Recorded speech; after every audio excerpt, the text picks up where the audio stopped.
Well, welcome, Coach.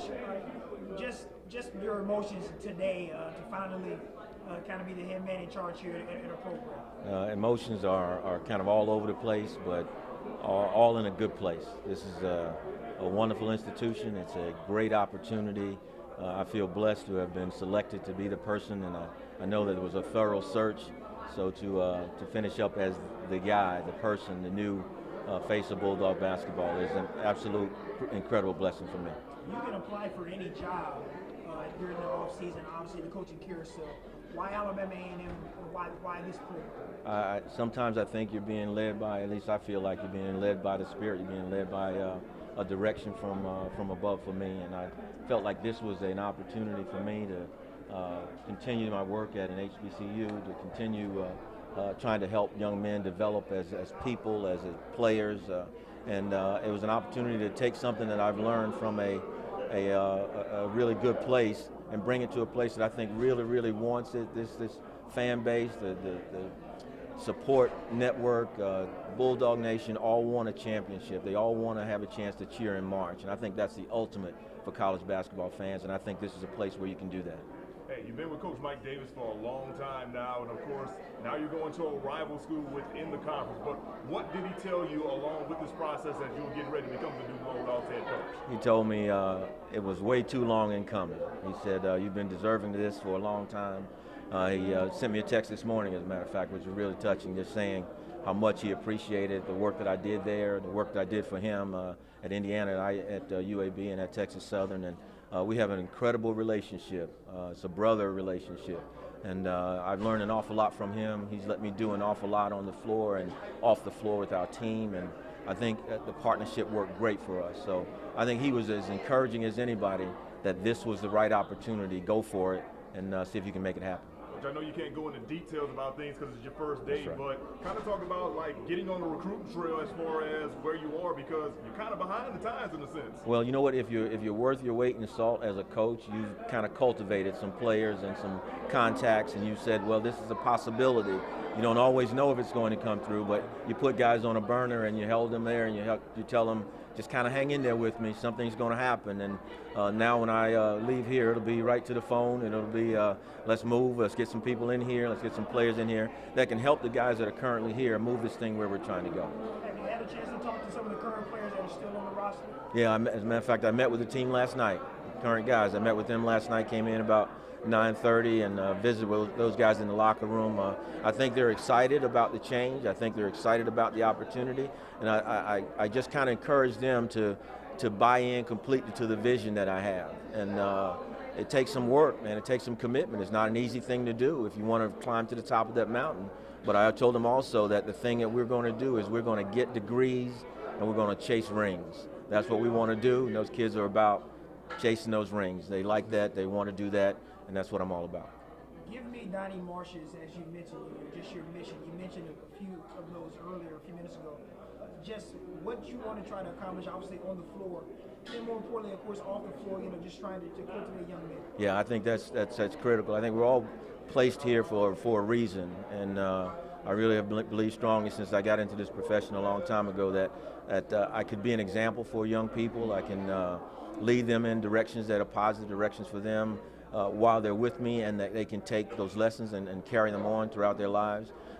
At the end of the day, we talk about this, and we'll talk about this as a group. It'll be up in our locker room. We talk about one voice, one vision, one direction, one purpose, one goal. Win. Win in the classroom, win in this community, win on the floor. That's what I want our kids to understand. I want them to buy into, and that's what we're going to push for every day we get out and we get after it.